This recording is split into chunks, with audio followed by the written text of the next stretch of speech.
I love balloons. Do you love balloons? I like them. The bigger, the better. Do you know what balloons make me think of? Thanksgiving. No, really. You know, I remember growing up, my very favorite things about Thanksgiving were my mom's yummy turkey and watching the Macy's Thanksgiving Day Parade. I really loved just sitting there watching, waiting for my favorite cartoon characters to come to life as these giant balloons. They were just waving and weaving around the skyscrapers. It was magical. Have you ever wondered how somebody could think of something like that? Someone did, a very special someone. And I have a wonderful story that we can read and learn all about him. So sit back and listen.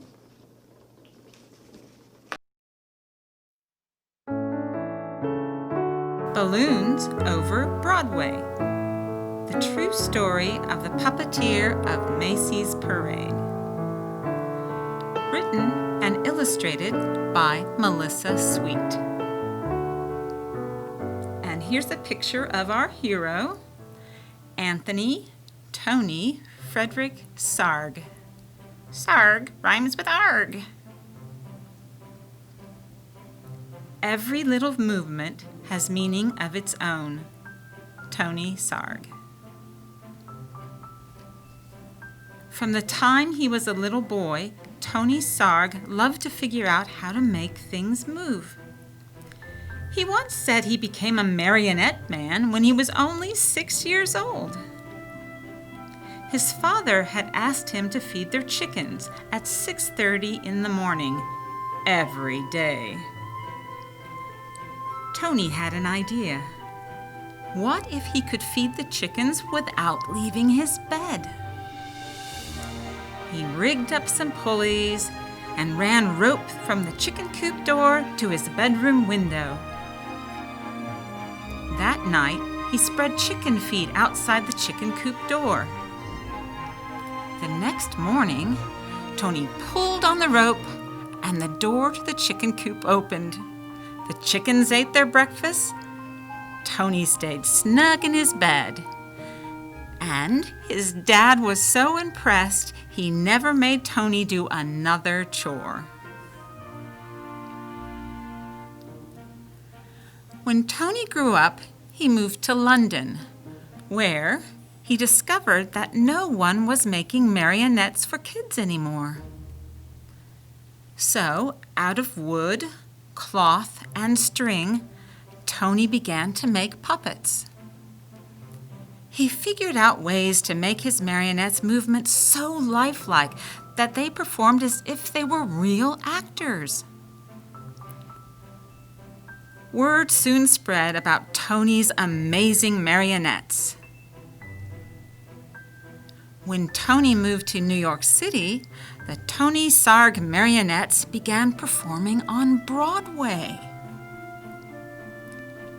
Now, in the heart of New York City, in Herald Square, was the biggest store on earth, R.H. Macy's department store. Macy's had heard about Tony's puppets and asked him to design a puppet parade for the store's holiday windows. So Tony made new puppets based on storybook characters, then attached them to gears and pulleys to make them move.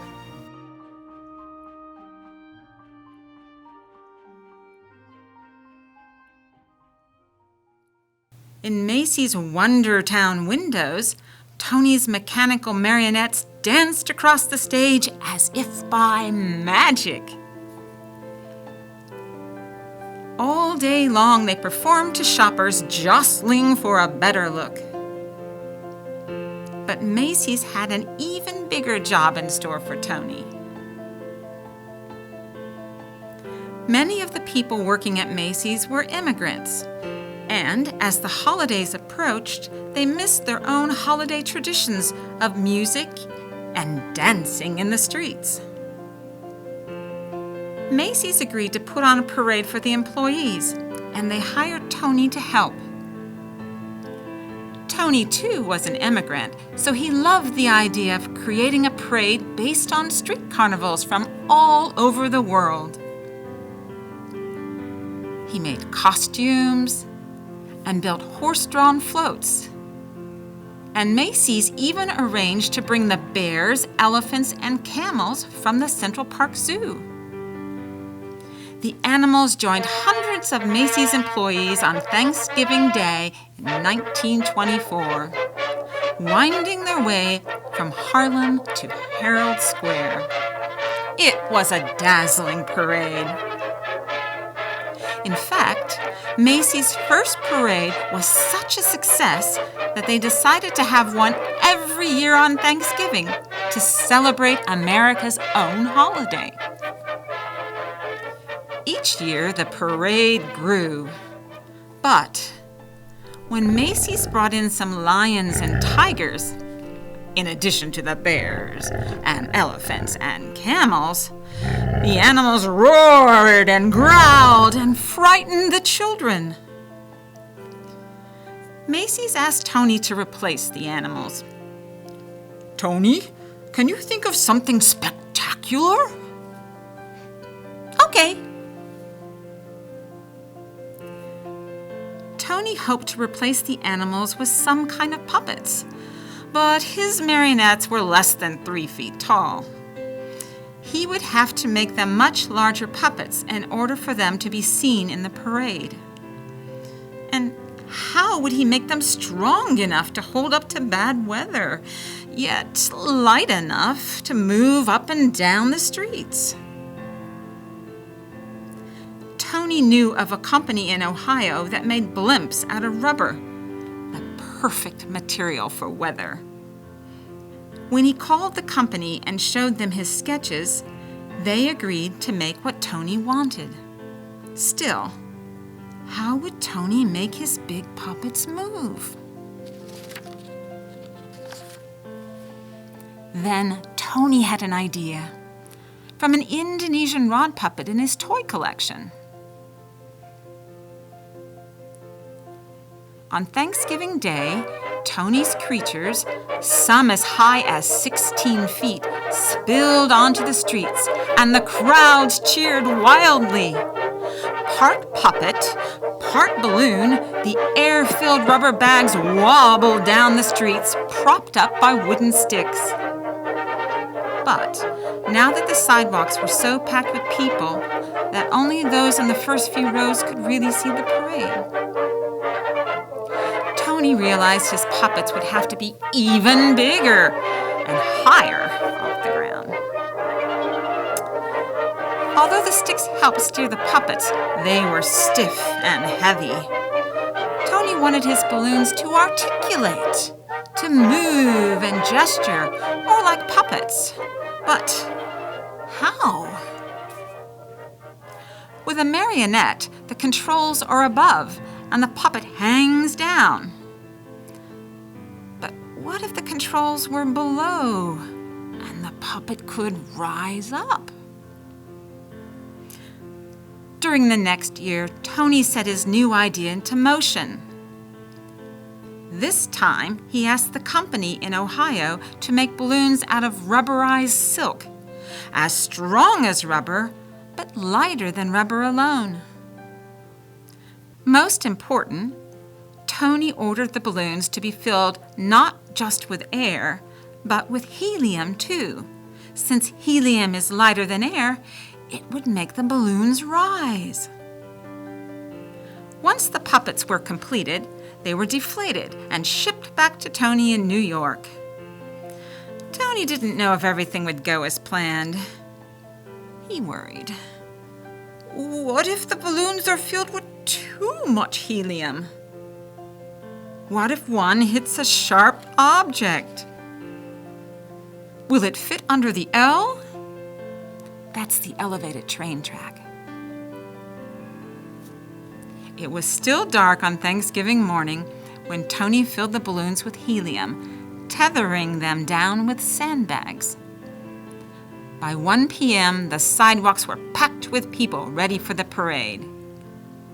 Then, one by one, Tony cut the lines to the sandbags. Let's have a parade! And the magnificent upside-down marionettes rose up into the skies. Nodding and waving to the crowds below, they sailed past Central Park. They sallied down Broadway. They shimmied and swayed through the canyons of New York City. High above the crowds, they flounced in the afternoon wind, pulling the rope handlers this way and that. Yet, every heave-ho, the balloons gestured and articulated like wild puppets. And the crowd screamed for more.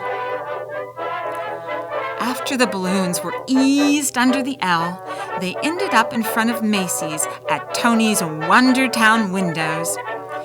It was a parade New Yorkers would never forget.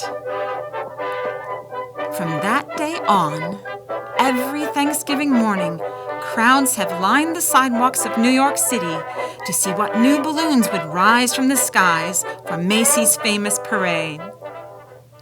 Tony Sarg, the puppeteer who loved to figure out how to make things move, had set the stage, with a little rigging, for a puppet to be anything anyone could imagine it to be.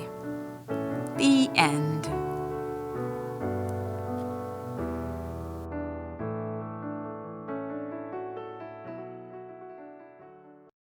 Wasn't Tony amazing? I love this parade. Unfortunately, this year is going to be, well, a little different. Because of COVID, it's going to be the first time it's ever been 100% virtual. That's right, no crowds, not even a traditional parade route. But it will have all those things that we really love, the big floats and of course the giant character balloons. So in the spirit of Tony's wonderful parade, we're going to have a virtual parade of our own, full of giant balloon sculptures, and you and your family are invited to help. So gather everyone together, get your creative juices flowing, and see what kind of magical creation you can make.